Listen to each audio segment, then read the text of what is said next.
Hello guys, bersama saya lagi dalam Orek Napa Channel. Sebelum berakhirnya sidang Dewan Rakyat semalam, MP Arau Koyak habis hari ini. Ya, sekali lagi beliau cuba mengganggu, ya, bersikap biadab terhadap masa, ya, untuk YB Menteri, iaitu YB Azalina, untuk memberikan jawapan beliau terhadap persoalan-persoalan yang dikemukakan oleh ahli-ahli parlimen. Tidak terkecuali juga ahli parlimen Kota Baru, sahabat semua, cuba mengganggu, ya, walaupun kita lihat ini masa yang diberikan sekadar 20 minit, sahabat semua, tapi mereka, ya, tidak berputus asa untuk mencela, untuk mengganggu masa yang diberikan kepada YB Azalina Othman ini. Jadi sahabat semua, mari kita lihat dan Anda nilai sendiri bagaimana biadabnya mereka terhadap YB Azalina ini. Jadi tanpa buang masa, sahabat semua, mari kita tonton video ini bersama-sama. Cukup, tak lawan apa lagi dah. Okey, terima kasih. Saya minta Yang Berhormat Menteri untuk menyambung menjawab.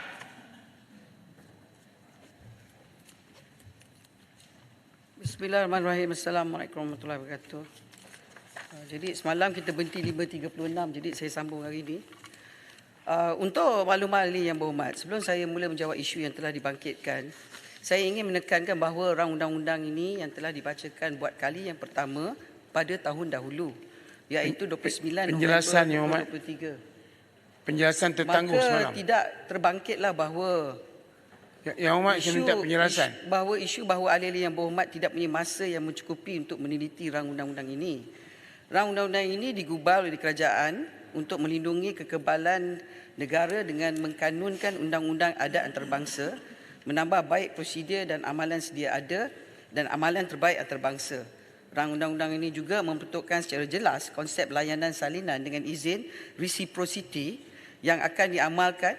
Hal ini demikian kerana apa-apa kekebalan yang diberikan kepada sesuatu negara asing boleh ditarik balik sekiranya ia tidak dibalas oleh negara asing tersebut. Saya minta penjelasan semalam. Saya bangun minta penjelasan, lepas tu dihentikan. Ya, saya minta sikit ya. Saya minta Yang Berhormat kalau boleh perbetulkan. Puan Speaker, saya nak jawab. Biar saya jawab semua pasal ramai yang tanya soalan. Kemudian saya buka kepada soalan kalau dia tak puas hati. Sebab kalau tidak, sebelum saya jawab, dia tanya soalan sampai 5.30 pun tak habis. Ini kenyataan Yang Berhormat semalam. Yang Berhormat kata kalau nak pun biarlah saya baca dulu. Yang Berhormat minta kebenaran pada speaker. Saya dah jawab, biar saya nak baca speaker. Ya, setuju dengan saya ke setuju dengan Yang Berhormat? Tak bagi tak apa. Tak ada, Yang Berhormat priority lah pada saya sebab this is my floor. Tak apa, tak bagi tak apa. Ya, Yang Berhormat iyalah saya cakap tadi. Yang Berhormat Arau tanya boleh, lepas saya habis. Sabarlah Yang Berhormat. Ya, Yang Berhormat nak kerja apa? Arau ni buat kacau je. Bila PM masuk Arau buat kacau. 21 minit. Arau pun jangan kacau, sila duduk. Tak, dia kacau. Dia kacau, speaker. Ambil. Yang Berhormat Arau, sila duduk dulu. Bagi Menteri untuk jawab. Sila duduk. Bagi Menteri untuk menjawab. Lagi negara di dunia belum lagi menggubal undang-undang kekebalan seperti ini. Namun persoalannya ialah tidak seharusnya menjadi petanda ukur bagi keperluan negara kita. Pertama, kehilangan kedaulatan terhadap Batu Putih dan tuntutan oleh pihak yang mendakwa sebagai waris sulu yang telah mengheret kerajaan Malaysia untuk mempertahankan kedaulatan negara di 4 bidang kuasa di dunia telah memberi pengajaran yang cukup besar kepada kita tentang keperluan akta ini. Perkara ini mewajarkan pengubalan rang undang-undang ini sebagai langkah proaktif dan preventif. Tuan Speaker, saya dah cakap. Tak semalam apa. Ini bukan mengganggu, biarlah membantu. Saya ada 20 minit lebih tak nak apa, jawab. Sekejap ya. Biar saya jawab. 3 minit. Tak boleh, saya tak bagi peluang pada Arau. Takkan saya nak bagi peluang pada Kota Baru. Boleh minta tambah. Arau tu lagi senior pada Kota Baru. Tak apa. Biarlah. Saya dah janji kat Arau, lepas ni saya akan jawab. Tapi biarlah saya habiskan Kota Baru. Sabar, kita ni puasa. Sabar. Boleh puasa ini. Terima kasih. Sekiranya negara kita telah mempunyai undang-undang kekebalan seperti ini dan sebelum ini, kerajaan Malaysia dalam kes tuntutan sulu tidak akan diheret ke mahkamah di 4 bidang kuasa iaitu Sepanyol, Perancis, Belanda dan Luxembourg. Hal ini adalah kerana kita akan mempunyai asas perundangan yang lebih kukuh untuk menegaskan hak kekebalan negara di mahkamah-mahkamah yang berkaitan. Saya akan menjawab isu-isu yang dibangkitkan oleh ahli-ahli yang berhormat. Manfaat rang undang-undang ini untuk mempertahankan kedaulatan negara. Tuan Yang di-Pertua, Yang Berhormat Bayan Baru, Tumpat dan Putrajaya telah membangkitkan persoalanan mengenai manfaat rang undang-undang ini dalam mempertahankan kedaulatan negara. Secara khususnya bagaimana ia dapat mengelak tuntutan pihak lain seperti tuntutan pihak yang mendakwa waris Kesultanan Sulu pada masa hadapan. Untuk menjawab persoalan ini, pihak-pihak luar boleh memfailkan tuntutan mereka kerana tiada undang-undang yang menghalang mereka untuk berbuat demikian. Namun di peringkat mahkamah, di mana satu tuntutan difailkan, rang undang-undang ini boleh digunakan untuk menegaskan kedudukan Malaysia mengenai kekebalan negara asing seperti mana yang diperuntukkan di bawah rang undang-undang ini. Seperti yang saya jelaskan sebentar tadi, rang undang-undang ini juga memperuntukkan elemen layanan salingan dengan izin reciprocity yang boleh digunakan untuk menarik balik apa-apa kekebalan sama ada semua atau mana-mana kekebalan yang berkaitan seperti mana yang diperuntukkan dalam fasal 30 rang undang-undang sekiranya mahkamah bidang kuasa lain tidak melayan permohonan kekebalan di hadapannya. Ini adalah kerana Malaysia kini akan mempunyai undang-undang domestik yang telah dikanunkan. Untuk maklumat ahli yang berhormat, United Kingdom memperuntukkan kekebalan negara asing melalui State Immunity Act 1978. Manakala Singapura pula memperuntukkan kekebalan negara asing melalui State Immunity Act 1979 yang mirip dengan perundangan kekebalan di United Kingdom. Secara amnya, kedua-dua perundangan di negara tersebut mengamalkan prinsip doktrin restrictive immunity dengan memperuntukkan beberapa had kekebalan utama negara. Kanada juga mengamalkan doktrin restrictive immunity melalui State Immunity Act 1985.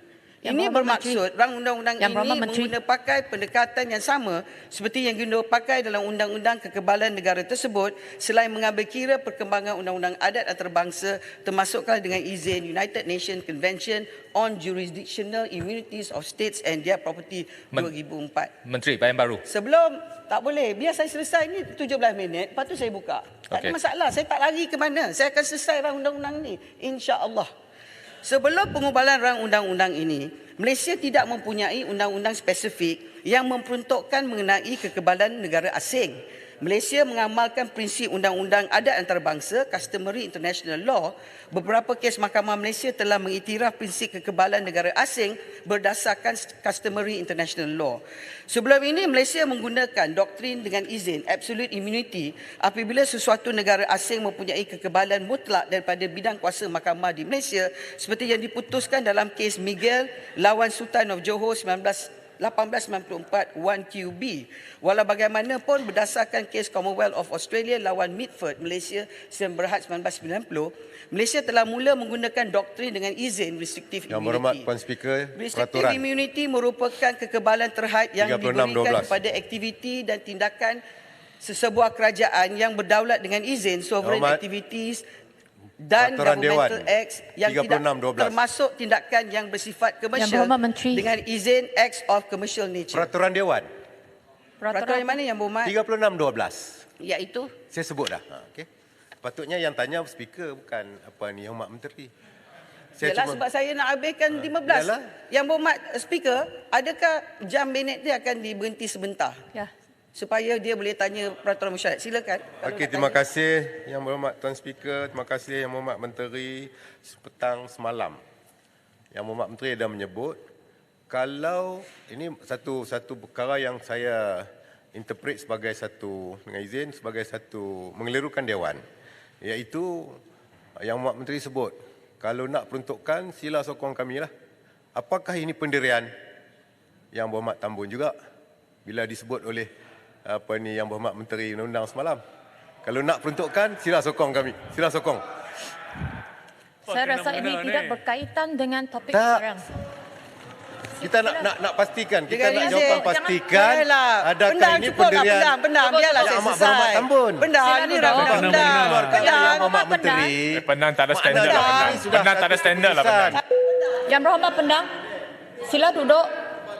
Ahli-ahli yang berhormat, saya akan menggunakan peraturan mesyuarat 37(2) untuk tiada gangguan kepada jawapan menteri. Betul Tuan Speaker. Malaysia akan mempunyai undang-undang yang dikanonkan adalah diharapkan agar pertimbangan akan diberikan kepada Malaysia apabila Mahkamah Negara Asing memutuskan sebarang tuntutan yang telah difalkan di hadapan mereka. Hal ini kerana Malaysia kini mempunyai undang-undang domestik yang memperuntukkan mengenai kekebalan kedaulatan untuk negara asing secara jelas dan nyata. Dalam erti kata lain, memang rang undang-undang ini akan bertindak sebagai perisai dengan izin shield negara kita daripada tindakan oleh mana-mana pihak yang berniat jahat pada masa akan datang. Ahli-ahli yang berhormat Macang, Tumpat, Pasir Gudang, Pendang dan Putrajaya telah membangkitkan mengenai takrif negara asing yang diperuntukkan dalam Fasal 4 rang undang-undang ini. Berdasarkan rang undang-undang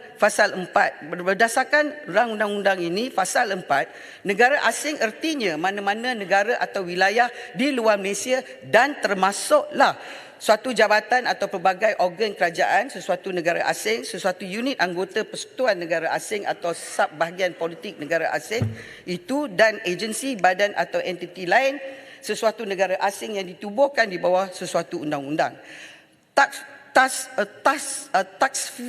Tasfiran ini adalah selaras dengan United Nations Convention on Jurisdictional Immunities of States and Their Property 2004 dan juga Undang-Undang Kekebalan Negara Asing di negara-negara lain dengan penambahbaikan yang bersesuai dengan konteks Malaysia termasuklah State Immunity Act 1979 Singapura, State Immunity Act 1985 Canada, State Immunity Act 1978 di United Kingdom, Foreign State Immunity Act 1985 di Australia dan Foreign State Immunity Act 2024 di China. Definisi negara asing adalah berdasarkan International Customary Law yang menghendaki negara itu memenuhi kriteria seperti berikut: permanent population, a defined territory, a government dan a capacity to conduct international relations. Bagi menjawab persoalan ahli yang berhormat Pasir Gudang dan Arau, rang undang-undang yang dicadangkan ini bertujuan untuk memberikan perlindungan kepada negara asing termasuklah agensi negara asing iaitu atas kapasiti rasminya daripada bidang kuasa sivil Mahkamah Malaysia. Seterusnya, Fasal 2 rang undang-undang yang dicadangkan telah secara jelas mengecualikan pemakaian rang undang-undang ini bagi prosiding jenayah. Oleh itu, sekiranya agensi negara asing seperti CIA atau Mossad melakukan tindakan jenayah seperti mencederakan atau membunuh mana-mana orang awam di Malaysia, mereka tidak menikmati kekebalan di bawah rang undang-undang ini kerana kesalahan tersebut merupakan kesalahan jenayah. Tambahan pula, CIA dan Mossad tidak mempunyai bidang kuasa untuk menguatkuasa undang-undang negara mereka di Malaysia kerana undang-undang yang terpakai bagi orang awam di Malaysia tanpa mengira warga negara ialah undang-undang Malaysia. Oleh yang demikian, tindakan CIA atau Mossad mencederakan atau membunuh mana-mana orang awam di Malaysia tidak boleh dikategorikan sebagai bertindak atas kapasiti rasmi. Maka, apa-apa tindakan bersifat jenayah oleh CIA atau Mossad adalah tertakluk kepada undang-undang Malaysia lain yang berkaitan termasuklah kanun keseksaan. Oleh itu, undang-undang jenayah Malaysia tidak boleh terlepas daripada kuasa undang-undang Malaysia. Kemudian kuasa Perdana Menteri menarik balik kekebalan yang telah diberikan bawah Fasal 30, kuasa untuk mengecualikan Fasal 32 dan kuasa untuk membuat peraturan-peraturan Fasal 33. Ahli-ahli yang berhormat Macang, Putrajaya dan Tumpat telah membangkitkan berkenaan kuasa Perdana Menteri di bawah fasal rang undang-undang ini untuk menarik balik kekebalan yang telah diberikan melalui rang undang-undang ya, Berhormat, ini. Saya nak menyentuh untuk pasal maklumat, ini. biar saya habis, lepas tu memang saya buka. Okay. Untuk maklumat ahli-ahli yang berhormat, sebagaimana dalam fasal 5 rang undang-undang ini, kekebalan daripada bidang kuasa mahkamah diberikan kepada ketua negara, ketua kerajaan dan negara asing atas kapasiti rasminya. Namun, merujuk pada pasal 30, 32 dan 33, kuasa Perdana Menteri adalah terhad untuk menarik balik, mengecualikan dan membuat peraturan-peraturan berkaitan dengan kekebalan yang diberikan kepada negara asing sahaja, tanpa menyentuh apa-apa kekebalan berhubung dengan ketua kerajaan atau ketua negara. Seterusnya, penarikan balik kekebalan yang telah diberikan kepada sesuatu negara asing merupakan satu tindak balas berbangkit dengan izin consequential reactive action sekiranya Malaysia tidak diberikan kekebalan yang setanding dengan kekebalan yang diberikan kepada negara asing tersebut. Justru Perdana Menteri selaku pengurusi Majlis Kekebalan Negara Asing yang dianggotai oleh 12 ahli-ahli anggota majlis yang lain telah diberikan mandat dari segi undang-undang untuk mempertimbangkan dan memutuskan secara kolektif mengenai perkara ini dan bersifat teknikal dan operasi yang lebih sesuai dijalankan oleh pihak eksekutif. Oleh itu, ia bukan satu keputusan yang dibuat oleh Perdana Menteri secara bersendirian. Sebagaimana yang telah saya maklumkan di dalam Dewan Yang Mulia ini semalam, rang undang-undang ini juga telah pun dipersembahkan dan memperolehi perkenan Majlis Gaja-Gaja Melayu pada 25 dan 26 Oktober 2023 selaras dengan Fasa 5 Perkara 159 Perlembagaan Malaysia yang dibaca bersama dengan Fasa 4 Perkara 38. Sebagai perbandingan di United Kingdom, kekebalan ketua negara dengan izin Head of State diperuntukkan di bawah Seksyen 14 dan 20 State Immunity Act 1978. Seksyen 21 SIA 1978 di United Kingdom juga memperuntukkan bahawa sijil hanya diberikan oleh setiausaha negara yang setaraf dengan ketua setiausaha negara kita. Menjadi bukti yang tidak boleh dipertikaikan antara lain sama ada orang itu dianggap sebagai ketua negara. Adalah juga diperhatikan bahawa berdasarkan Seksyen 8 Akta Organisasi Antarabangsa Keistimewaan dan Kekebalan 1992, penarikan balik keistimewaan dan kekebalan daripada wakil atau dengan izin Member of Official Staffs of the Representative hanya dibuat oleh Menteri Luar Negeri. Buat masa ini, amalan semasa ialah perakuan negara berdaulat dikeluarkan secara pentadbiran oleh Kementerian Luar Negeri. Perkara ini juga telah dibincangkan dalam kes LFF Sdn Bhd melawan Kerajaan Malaysia and Another 2022 di mana sijil yang dikeluarkan oleh Ketua Setiausaha Kementerian Luar Malaysia pada 16 April 2020 dianggap sebagai bukti mutamat mengenai kekebalan Singapura sebagai negara berdaulat. Rang undang-undang ini juga tidak boleh disamakan dengan Akta Majlis Keselamatan Negara 2016 yang antara lain memperuntukkan kuasa kepada Duli Yang Maha Mulia Yang di-Pertuan Agong di bawah Seksyen 18 bagi pengisytiharan kawasan keselamatan dan menyekat hak-hak asasi rakyat yang ditermaktub di bawah Perlembagaan Persekutuan. Hal ini dalam demikian adalah kerana Akta 776 memperuntukkan tentang hal perkara keselamatan dan kedaulatan negara seperti mana dalam perenggan 4(a) yang memperincikan fungsi Majlis Keselamatan Negara berbanding dengan rang undang-undang ini yang memperuntukkan hanya tentang kekebalan bidang kuasa negara asing yang melibatkan perkara pentadbiran dan operasi. Kedua-dua undang-undang digubal bagi maksud yang berbeza dan tidak boleh dilayan secara setara. Sekali lagi ingin saya menekan bahawa kuasa-kuasa Perdana Menteri yang diperuntukkan dalam pasal 30, 32 dan 33 adalah satu perkara operasi dan pentadbiran yang telah ditambah baik berdasarkan amalan sedia ada selaras dengan amalan terbaik antarabangsa. Oleh itu, berdasarkan penjelasan tadi, kegusaran mengenai penyalahgunaan kuasa oleh Perdana Menteri tidak berbangkit sama sekali. Ahli-ahli yang berhormat Bukit Gelugor telah membangkitkan persoalan sama ada kuasa Majlis Kekebalan Negara Asing mempunyai dengan izin force of law bersifat binding dan boleh dicabar. Memetik Fasal 2 Perkara 160 Perlembagaan Persekutuan, tafsiran undang-undang termasuklah undang-undang bertulis, common law setekat yang berkuat kuasa di dalam persekutuan atau mana-mana sebahagiannya dan apa-apa adat atau kelaziman perlembagaan persekutuan yang mempunyai kuat kuasa undang-undang di dalam persekutuan atau mana-mana bahagiannya. Memandangkan Majlis Kekebalan Negara Asing ditubuhkan di bawah perundangan, maka apa-apa keputusan yang dibuat olehnya mempunyai kuasa-kuasa undang-undang dengan izin force of law.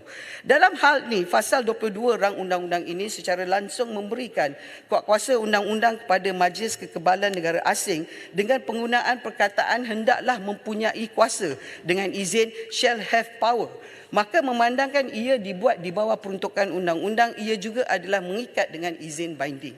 Merujuk kepada kes Mahkamah Persekutuan Dr. Michael Jayakumar Devra Raj melawan Peguam Negara Malaysia 2013, Raos Sharif PCA, President Court Appeal pada masa tersebut menyatakan bahawa dengan izin, we have to take cognizance of the fact that government policies emanate after consideration of a number of technical factors which are often non-legal and judges do not possess the necessary information and expertise to evaluate these non-legal factors and to pass judgment on the appropriateness or adequacy of a particular policy.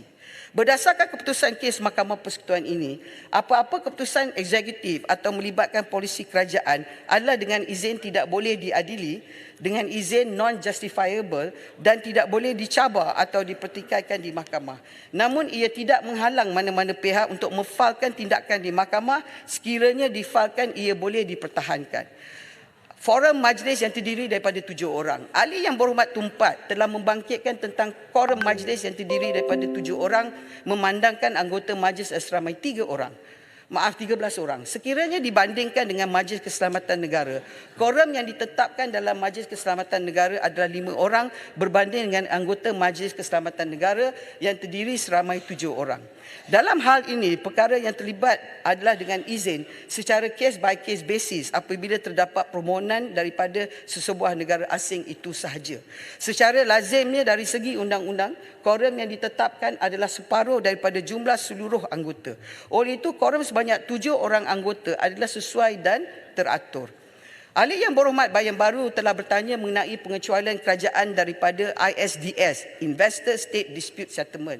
ISDS adalah satu mekanisme penyelesaian pertikaian yang diperuntukkan dalam perjanjian perdagangan bebas seperti Comprehensive dan Progressive Agreement for Trans-Pacific Partnership hasil daripada rundingan yang dipersetujui oleh pihak-pihak. Ia melibatkan prosiding timbang tara yang merupakan salah satu perkara yang dikecualikan daripada pemakaian rang undang-undang ini berdasarkan bab 3 bahagian 2 rang undang-undang ini.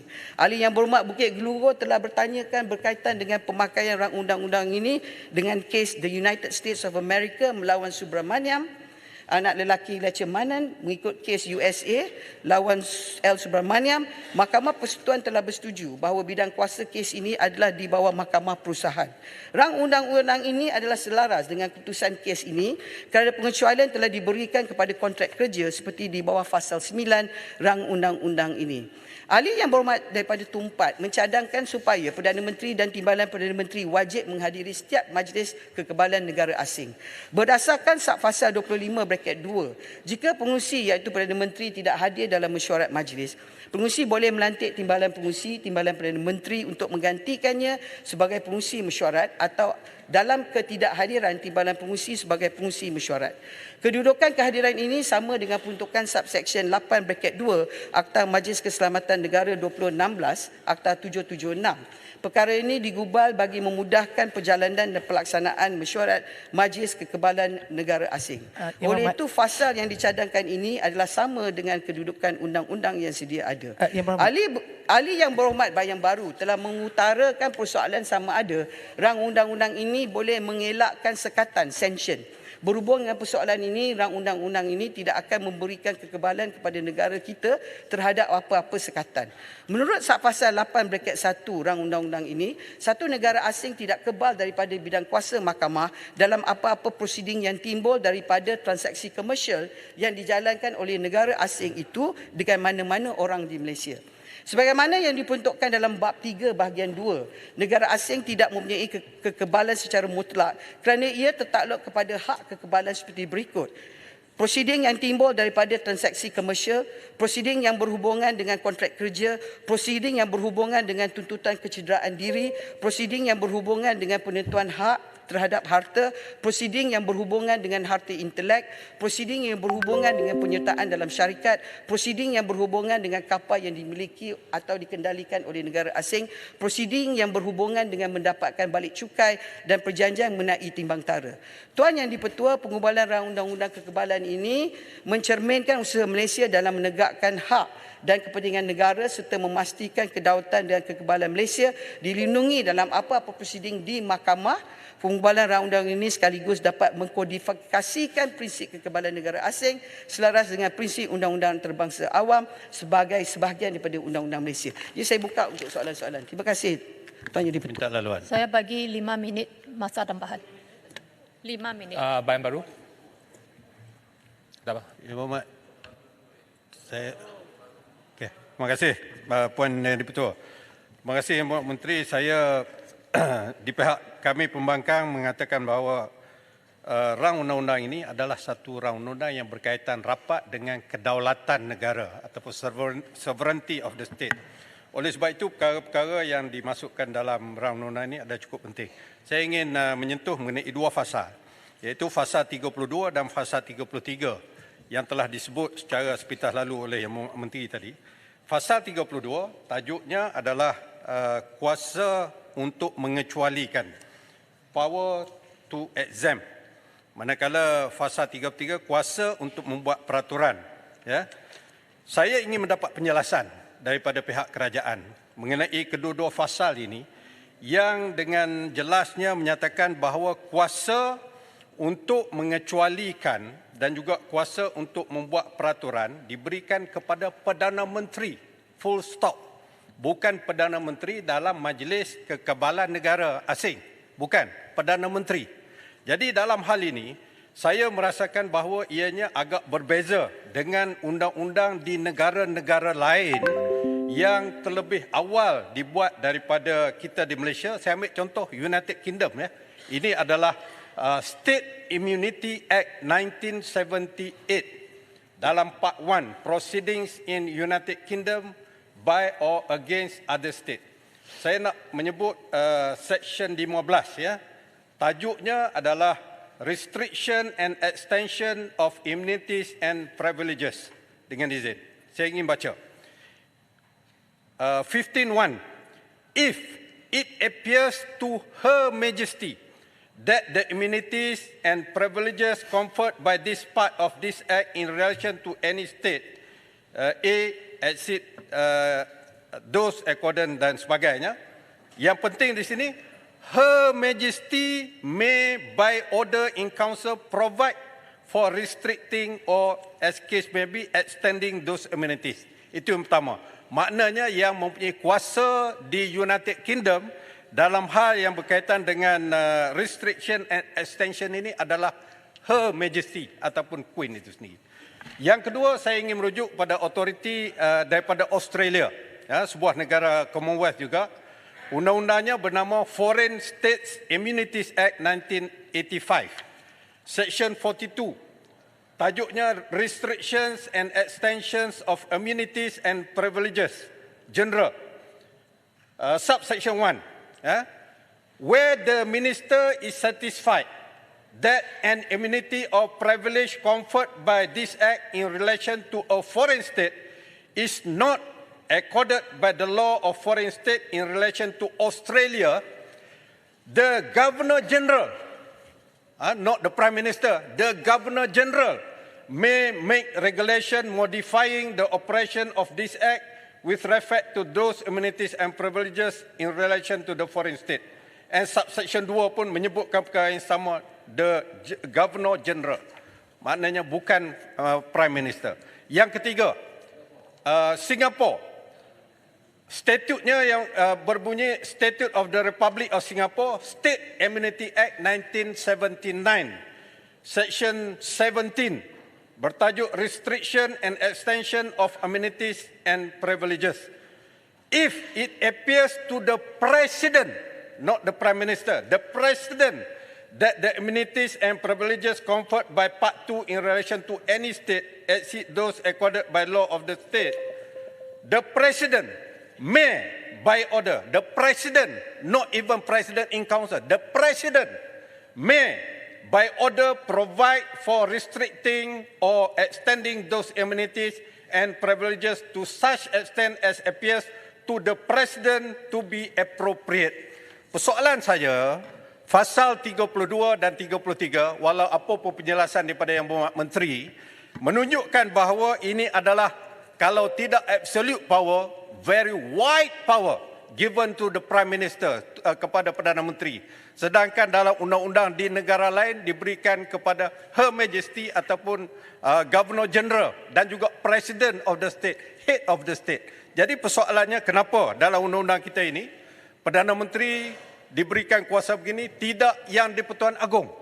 Sepatutnya Head of the State mempunyai kuasa untuk membuat peraturan dan juga mengecualikan perkara ini. Jadi kami di pihak pembangkang minta satu kejelasan, clarity dalam perkara ini. Terima kasih. Ada sesiapa nak minta penjelasan lagi? Saya, Tuan Ketua. Tadi Yang Berhormat Menteri kata kalau kita ada undang-undang ini dan negara lain ada undang-undang ini, maka kalaulah berlaku lagi kes Sulu ni, dia pergi kat negara tersebut, maka ada reciprocal, negara tersebut akan melindungi kita juga. Memandangkan banyak negara masih lagi tak ada undang-undang ini, apakah kemungkinan mereka boleh keadaan yang sama berlaku di negara-negara lain di seluruh dunia ni? Kalau berlaku dalam konteks itu, kita hanya expose diri kita untuk melindungi kita kononnya dengan beberapa negara, sedangkan pada masa yang sama kita terbuka dalam konteks lain untuk sesiapa masuk melalui perundangan di negara-negara lain yang masih belum ada akta yang seperti mana yang disebutkan.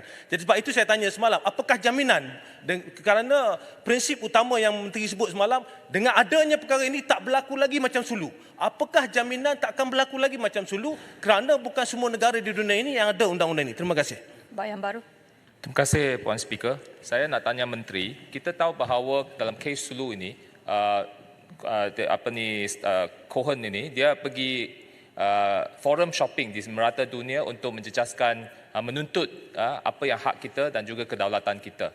Jadi adakah rang undang-undang ini menentukan bahawa future arbitration atau court cases yang melibatkan kedaulatan negara kita diselesaikan di tanah Malaysia, seperti apa yang berlaku di Sandakan Court pada tahun 1980, di mana waris Sulu pernah mendapatkan segala tuntutan itu melalui mahkamah di Malaysia. Tetapi kerana sekarang kita nampak bahawa waris Sulu ini sekarang telah pergi merata dunia untuk menuntut, maka dia akan menjejaskan kedaulatan dan negara lain tidak tahu tentang keadaan kita, maka adalah perlu bahawa rang undang-undang ini menetapkan bahawa segala dispute itu boleh disettlekan di Malaysia. Mohon penjelasan. Arau. Saya tanya semalam tak dijawab, iaitu tentang Seksyen 3, iaitu peruntukan yang dibuat ini tidak mengurangkan peruntukan yang sedia ada. Jadi peruntukan yang sedia ada ini memberi imuniti kepada negara dan juga agensi, termasuk ejen. Adakah saya tanya CIA, KGB, MI5, MI6, Mossad diberi imuniti ataupun tidak dapat dengan menggunakan peraturan sekarang? Ringkas saja. Terima kasih. Sehubungan dengan apa yang dibawa oleh Kota Baru, kembangan kami di pihak pembangkang dengan kuasa yang begitu luas kepada Menteri, kemungkinan besar apa yang berlaku dalam isu ambalat yang kuasanya sepenuhnya kepada Menteri, sehingga sekarang kita ahli parlimen sama di sebelah sana atau sini tak tahu sebenarnya isi benda tersebut. Yang mana di Indonesia mereka meraihkan kejayaan, habis di sini kita tahu apa isi. Ada kerana kuasa yang begitu besar dan mutlak diberi kepada Menteri. Itu saja, Speaker. Terima kasih. Yang Berhormat Menteri. Terima kasih Tuan Yang Di-Pertua. Saya sebenarnya telah menyatakan tadi, pertama sekali, cuba kita tengok rang undang-undang ni dalam aspek preamble dia. Satu, akta untuk mengadakan peruntukan bagi kekebalan negara asing dan hartanya ketua negara dan ketua kerajaan asing daripada bidang kuasa Mahkamah Malaysia. Hal keadaan bagi penepian kekebalan, hal kekebalan penubuhan majlis kekebalan negara asing, penarikan balik kekebalan tiada lainan saingan untuk mengadakan peruntukan bagi perkara lain yang berkaitan dengannya. Maknanya, Tuan Yang Di-Pertua, sebenarnya undang-undang ini adalah berkenaan dengan prosiding dalam negara kita. Saya mula dalam libat urus dan juga semalam, saya menerangkan bahawa pada hari ini yang wujud dalam negara kita ialah International Customary Law. Saya sebut juga dalam pembentangan bahawa, dan tadi pun saya ada sebut bahawa, pada hari ini, apa yang berlaku ialah kalau mana-mana negara asing yang termasuk didefinisikan, yang saya sebut dalam undang-undang mendefinisikan dalam negara asing dalam Malaysia. Setakat ini, agensi yang bertanggungjawab ialah Kementerian Luar, di mana adalah administrative procedure untuk memberi, saya baca dengan bahasa Inggeris, the administrative procedure for the issuance of certificate of sovereign state is by MOFA. Previously, the clarification is under Privileges and Immunity Division, Protocol Department of this ministry, and the reproduce are as follows. Pertama, certificate of recognition of sovereign state is only issued based on a request by a foreign state, which needs to specifically state the purpose and nature of the use of the certificate. The request will be sent to the bilateral division. The desk will provide views on policy decision regarding the request.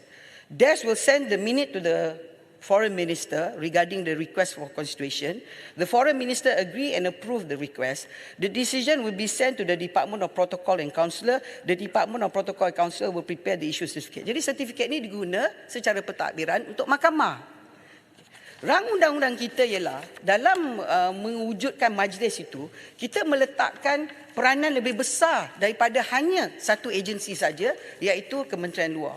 Itu sebab kalau kita tengok tentang kategori mereka di dalam majlis yang dipengerusikan. Pertama sekali saya kata fungsi majlis dalam fasa 21. Majlis hendaklah mempunyai fungsi yang berikut untuk menimbang, teliti, memutuskan semua perkara berkenaan kekebalan negara asing yang ditimbul daripada pelaksanaan akta ini. B. Untuk mengeluarkan dasar garis panduan dan surat arahan kepada agensi kerajaan yang maksud akta ini. C. Untuk mengawasi pelaksanaan dasar garis panduan dan surat arahan oleh agensi kerajaan mengenai perkara yang berhubung dengan pelaksanaan akta ini. Dan D. Untuk melakukan apa-apa perkara yang lain timbul atau berbangkit daripada fungsi majlis di bawah akta ini yang konsisten dengan maksud akta ini. Kuasa majlis. Fasa 22 mengatakan majlis hendaklah mempunyai kuasa dan boleh melakukan segala perkara yang perlu bagi atau berkaitan dengan atau bersampingan dengan pelaksanaan fungsinya di bawah akta, termasuk untuk memperakui secara bertulis apa-apa fakta berhubungan persoalan sama ada suatu negara, seseorang mengikut mana-mana yang berkenaan, iaitu sesuatu negara asing, seseorang negara asing atau seseorang ketua kerajaan mengikut perintah akta ini, untuk memperakui secara bertulis apa-apa perkara yang berhubungan dengan kekebalan negara asing, untuk mengawal dan menyelaras agensi kerajaan yang berhubungan dengan penyampaian apa-apa kertas kausa dan dokumen lain yang timbul daripada mana-mana prosiding, dan untuk melantik apa-apa jawatan kuasa yang difikirkan perlu dan sesuai manfaat oleh majlis untuk membantu majlis dalam melaksanakan apa-apa fungsi dan dalam perjalanan kuasanya. Keanggotaan majlis terdiri daripada Perdana Menteri sebagai pengurusi, Timbalan Perdana Menteri, Timbalan Pengurusi, Menteri dipertanggungjawabkan bahagian undang-undang, hal ehwal undang-undang, hal ehwal luar negeri, pelaburan, perdagangan, industri, kewangan, hal ehwal dalam negeri, sumber manusia, pengangkutan, pertahanan, perdagangan dalam negeri, bertanggungjawab tentang tanah dan keseluruhan negara. Jadi itu dalam fasa 23. Jadi maksud saya ialah sebelum ada undang-undang ni yang nak dikanonkan, prosedur tentang kekebalan negara asing telah dibuat melalui Kementerian Luar. Satu agensi yang dilaksanakan oleh setiausaha. Maknanya there is a desk officer untuk membuat penentuan. Jadi yang berlaku pada hari ini, kita menawarkan, kerajaan Madani menawarkan wujudnya satu majlis. Satu majlis yang dipengurusikan oleh Perdana Menteri dan beberapa mereka yang saya sebut tadi. Objektif ialah supaya apabila apa-apa permohonan dilihat secara pentadbiran oleh majlis. Okay. Yang Berhormat Kota Baru mengatakan tentang kuasa Perdana Menteri ini tak disebut, dia seorang, tidak. Sudah tentu bacaannya akan bersama kerana kalau kita tengok Akta Majlis Keselamatan Negara, saya tengok. Akta MKN, bila kita sebut, kita tak boleh lari bahawa Akta MKN, Majlis Keselamatan Negara, ialah Majlis Keselamatan Negara. Kalau kita tengok di segi tafsiran preamble MKN, MKN ini akta sebenarnya, Tuan Yang Di-Pertua, adalah akta ibu kepada isu semua keselamatan negara kita. Semua isu. Satu akta untuk mengadakan peruntukan bagi penubuhan Majlis Keselamatan Negara, perisytiharan kawasan keselamatan, kuasa khas pasukan keselamatan di dalam kawasan keselamatan dan perkara lain berhubung dengan dia. Jadi jaminan dalam Akta Keselamatan Negara kita ialah kita tidak boleh lari daripada Section 4, fungsi MKN. Apa tu fungsi MKN? Majlis hendaklah mempunyai fungsi yang berikut. 4A. Yang Berhormat di sini ramai pernah jadi menteri, tahu. Untuk merumus dasar dan langkah strategik mengenai keselamatan negara, termasuklah isu kedaulatan. Termasuklah kedaulatan, integriti wilayah, pertahanan, kestabilan sosial politik, kestabilan ekonomi, sumber strategik perpaduan negara dan kepentingan lain yang berhubungan dengan keselamatan negara. Memantau dan melaksanakan dasar dan langkah strategik untuk memberi nasihat mengenai persetiaran kawasan keselamatan dan Speaker, untuk melaksanakan... Menteri ini tak jawab kehendak kita. Yang Berhormat, tak saya nak jawab. Jadi melaluk Yang Berhormat, apa pula melaluk? Takkanlah nak jawab pun. Yang Berhormat, Kalau ya pun, bagilah saya peluang untuk terangkan. Saya nak berlaku adil kita kepada ringkas yang lain saja. untuk Kita faham. nak Yang nama Berhormat. agung Yang Berhormat saja. tak Itu saja. mesti semua yang Berhormat cakap tu yang lain pun faham. Biarlah saya terang daripada peranan kerajaan. Jadi yang saya nak terang di sini ialah Akta Keselamatan MKN ialah tentang kedaulatan. Akta yang kita buat rang undang-undang ini adalah menentukan, kalau kita baca fasal yang saya sebut tadi, yang mana yang Berhormat Kota Baru katakan kuasa hanya Perdana Menteri. Kita rujuk fasal 30. Kemudian kita rujuk fasal 32 dan kita rujuk fasal 33. Jika Perdana Menteri berpuas hati, ini 30, bahawa Malaysia tidak menerima dalam mana-mana negara asing apa-apa kekebalan yang bersama dengan diberikan oleh Malaysia di bawah Akta ini, Perdana Menteri boleh melalui perintah yang disiarkan dalam warta menarik balik semua atau mana-mana kekebalan di bawah Akta ini terhadap negara asing tersebut. Hanya negara asing. Kemudian kuasa untuk mengecualikan, Perdana Menteri boleh melalui perintah dalam warta mengecualikan mana-mana negara asing daripada mana-mana peruntukan akta ini tertakluk pada syarat atau sekatan yang difikirkan perlu atau sesuai. 33, kuasa untuk membuat peraturan. Perdana Menteri boleh membuat peraturan sebagaimana yang sesuai manfaat atau perlu bagi memberikan kuasa sepenuhnya atau melaksanakan peruntukan akta ini dengan baik. Tanpa menjejaskan keluasan kuasa yang diberikan oleh subsection, Perdana Menteri boleh membuat peraturan-peraturan sedemikian. Maknanya Tuan Jadi Pertua, bila kita tengok tentang perkara di bawah 30, 32 dan 33, kita baca sekali dalam taksiran negara asing, ia hanya menyebut tentang pemakaian bagi negara asing. Dia tidak memakai kepada apa yang disebut dalam kategori definisikan tentang ketua negara asing. Maknanya ketua kerajaan tidak terpakai. Seorang yang mengetahui kabinet atau mana-mana badan serupa. Ketua negara tidak terpakai. Yang terpakai ialah negara asing, iaitu satu jabatan pelbagai organ kerajaan negara asing, satu unit keanggotaan persekutuan negara asing, agensi, badan dan entiti lain dan negara asing. Jadi sebelum sini adanya undang-undang ataupun prosedur di bawah Kementerian Luar. Hari ini kita mempunyai beberapa menteri di bawah jawatan kuasa majlis yang disebut. Tentang apa yang kita kena baca bersama Tuan Yang Di-Pertua ialah tentang daripada bidang kuasa Mahkamah Malaysia. Tidak ada langsung di dalam rang undang-undang ini disebut isu kedaulatan negara. Tak ada. Sekejap, saya nak tegangkan kepada yang semua dalam Dewan. Tidak menyentuh kedaulatan. Kedaulatan di bawah Akta MKN. Akta MKN adalah akta yang segala ibu tentang kedaulatan negara, keselamatan negara. Ini tentang imuniti dalam Mahkamah Malaysia supaya kita dapat imuniti dalam mahkamah asing. Kejap lagi saya nak jawab pasal sulu kaitan dengan ini. Silakan Kota Baru. Okey, terima kasih Yang Berhormat Menteri. Tadi Yang Berhormat sebut yang dimaksudkan dengan kuasa Perdana Menteri di bawah 32 ataupun fasal 32 33 itu bermaksud kuasa Majlis Kekebalan negara asing. Kalau begitu, apa perlu lagi letakkan kuasa Perdana Menteri? Kalau itu telah menjadi kuasa kepada Majlis Kekebalan Negara Asing itu yang pertama. Yang keduanya Yang Berhormat, saya nak buat sedikit comparison. Tadi Yang Berhormat kata kalau Perdana Menteri tak berpuas hati, itulah tindakannya. Di dalam Akta Foreign States Amenities Act Australia, ini saya betul, dia section 42 subsection 1, dia sebut where the minister is satisfied. Apabila menteri itu berpuas hati, menteri maksudnya Menteri of Foreign Affairs, that an amenity or privilege conferred by this act in relation to foreign state is not accorded by the law. Ini yang penting. Bila menteri berpuas hati, yang perlu membuat regulationnya adalah Governor General, not the Prime Minister. Jadi dalam kes kita ni, bila Perdana Menteri atau Majlis tak puas hati, Perdana Menteri yang membuat pengecualian dan juga peraturan. Itu bezanya.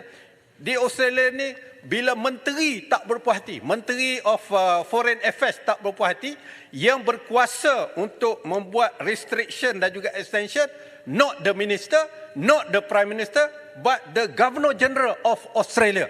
Kenapa tidak di Malaysia ini, bila Perdana Menteri berpuas hati bahawa negara-negara itu telah melanggar peraturan yang kita tetapkan, yang di-Pertuan Agong boleh membuat apa-apa restriction dan juga extension. Itu maksud saya. Kenapa Perdana Menteri tidak yang di-Pertuan Agong, tidak head of the state, sebagaimana dalam negara-negara lain? Terima kasih. Saya bagi 5 minit lagi untuk selesaikan semua. Yang Berhormat Kota Baru. Boleh saya tanya berkenaan apa yang dibangkitkan? oleh Kota Baru.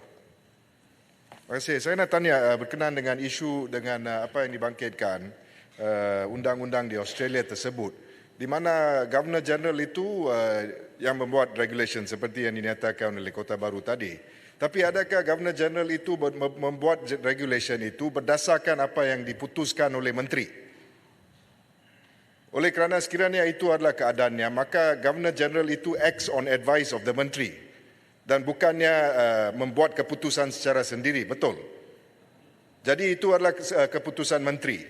Betul, Ya, betul. bukannya Governor General. Tapi dalam kes kita, bila Perdana Menteri berpuas hati, Yang di-Pertuan Agong membuat satu-satu regulation on the advice of the cabinet. Boleh saja. Tapi kini tidak ada peranan head of the state. That is my question. Yang Berhormat Kota Baru, kejap. Yang Berhormat Kota Baru. Anggollah. Kejap. Yang Berhormat Kota Baru. Yang Berhormat Kota Baru kena faham bahawa contoh-contoh UK, Canada dan Australia yang Berhormat pakai, dia tak ada majlis. Dia satu orang je buat keputusan. Kita ada majlis. Majlis kita lebih daripada satu orang.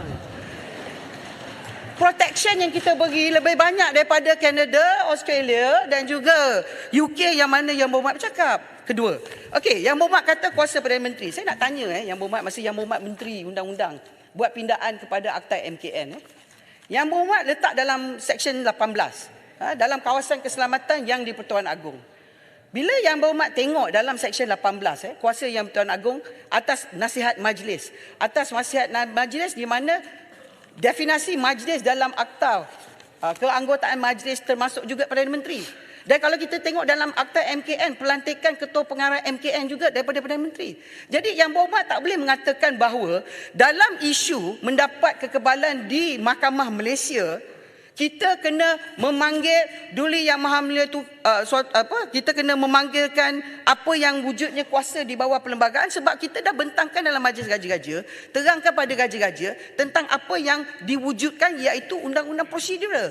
Sebab ini adalah isu pentadbiran. Sebab kalau Yang Berhormat baca pertama dia kata kita nak dapat kekebalan, tetapi Yang Berhormat kena baca sekali tentang penepian kekebalan. Maknanya Yang Berhormat, yang dalam pasal 7, kekebalan sebuah negara itu ada, tetapi boleh diketepikan apabila negara tersebut memasuki transaksi bawah pasal 7, 8 komersial, 9 kontrak kerja, 10 kecederaan diri, 11 harta, 12 harta intelek, 13 syarikat, 14 kapal, 15 cukai, timbang tarikh.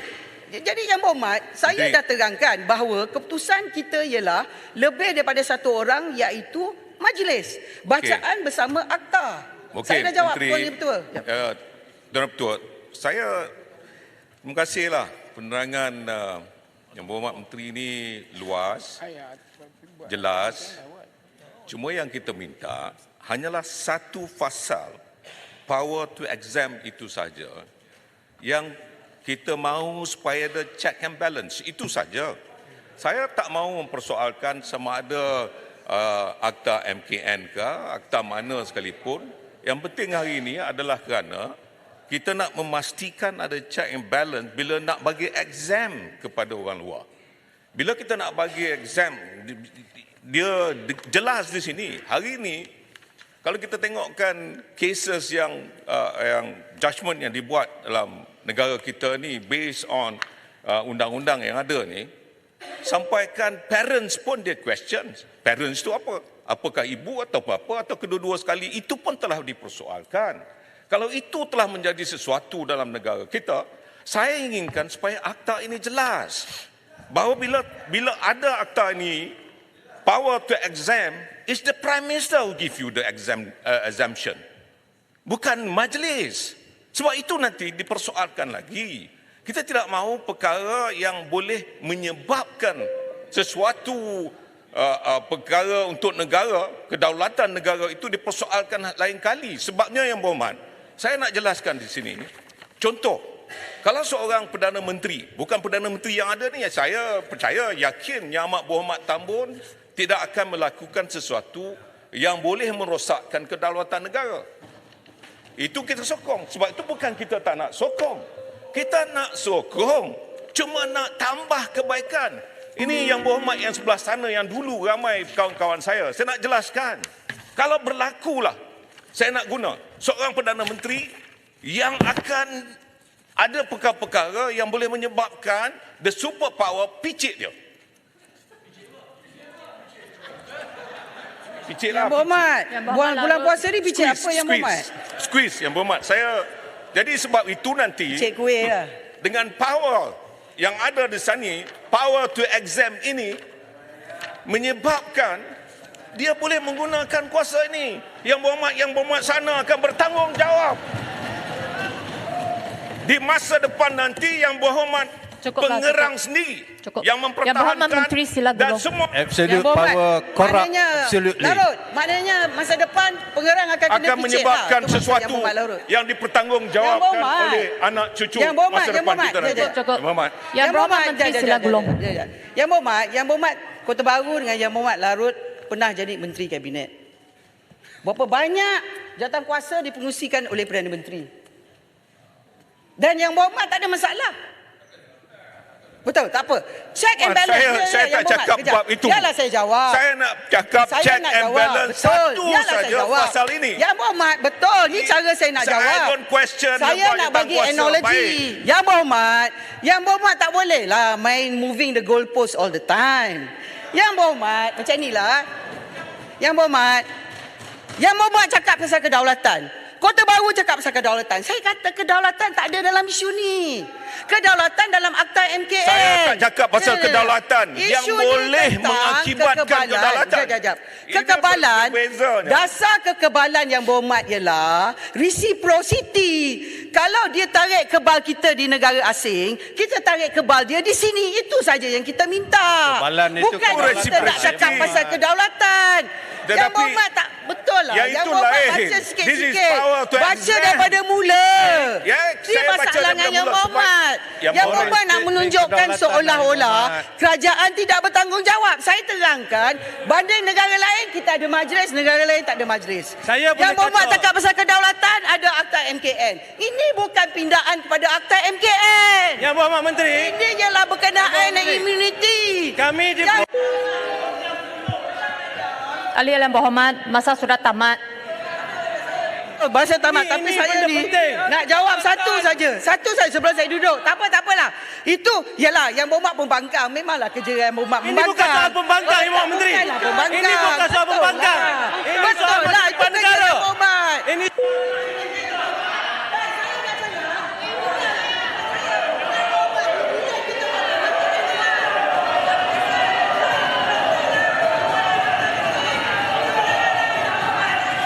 Ahli-ahli yang berhormat, sila duduk semua. Sebelum saya duduk tak apalah Yang buat macam ni. Yang buat Menteri bagi taklimat 2 jam sebelum. Saya pun puasa, Yang berhormat pun puasa. Ini bukan jadi sabarlah. Negara. Biarlah undi Yang berhormat. Apa Ahli-ahli yang berhormat, yang berhormat Menteri, mereka tak mau dengar penjelasan, jadi kita putuskan sahajalah. Ya. Tapi mereka tak mau dengar. Yang berhormat, pasal saya nak cakap pasal dulu Yang berhormat. Tak apa. Mereka satu saja. Jangan terburu-buru. Kalau undang-undang ni tak ada, kita takut apa yang berlaku terhadap Sulu dalam negara kita mungkin berulang kerana negara lain, bidang kuasa lain menganggap negara kita tidak memberi reciprocity kepada kekebalan. Itu saja. Terima kasih Tuan Yang Ketua. Saya tak sempat jawab, saya bagi jawapan bertulis. Yang lain sila duduk. Ahli-ahli yang berhormat, sekarang saya kemukakan masalah kepada majlis bagi diputuskan. Masalahnya ialah bahawa rang undang-undang ini dibacakan kali yang kedua sekarang. Ahli-ahli yang bersetuju, kata bersetuju. Yang tidak bersetuju, kata tidak. Lebih suara yang bersetuju. Rang undang-undang ini dibacakan kali yang kedua sekarang. Terbaik sahabat semua. Menang kerajaan. Ya, kita boleh nampak sekali lagi betapa biadab, betapa kurang ajar, betapa kurangnya ya penghormatan kepada seorang menteri yang sedang membuat penggulungan hanya kerana mereka cuba untuk mengganggu-gugat, mengganggu penjelasan, ya, mereka tidak mau mendengar sebenarnya seperti mana yang dinyatakan oleh timbalan speaker. Dan akhirnya sahabat semua, kita boleh nampak kedangkalan, kebobrokan, kebodohan, kebengangan daripada ahli-ahli pembangkang ini. Ketua pembangkangnya berdiri mengatakan, mempersoalkan tentang kedaulatan, sedangkan isu ini seperti mana yang dinyatakan oleh YB Menteri YB Azalina tidak terkait, ya, berkaitan dengan kedaulatan, tapi mereka meracaulah, meroyan, tidak tentu pasal. Apa sebabnya sahabat semua? Saya pun tidak tahu. Inilah sikap pembangkang, inilah level pembangkang yang kita boleh anggap sebagai sampah. Level sampah, sahabat-sahabat semua. Itu pandangan saya. Bagaimana pula dengan Anda? Anda boleh berikan komen Anda di dalam ruangan komen. Jadi terima kasih. Izinkan saya untuk mengundurkan diri, dan seperti biasa peribahasa mengatakan, tak apapun kangkap, 2 tahun keinginan. Dalam bahasa Melayunya, tepuk dadah, tanya selera. Sekian saja daripada Orang Dapat Channel. Saya kita berjumpa lagi. Bye-bye.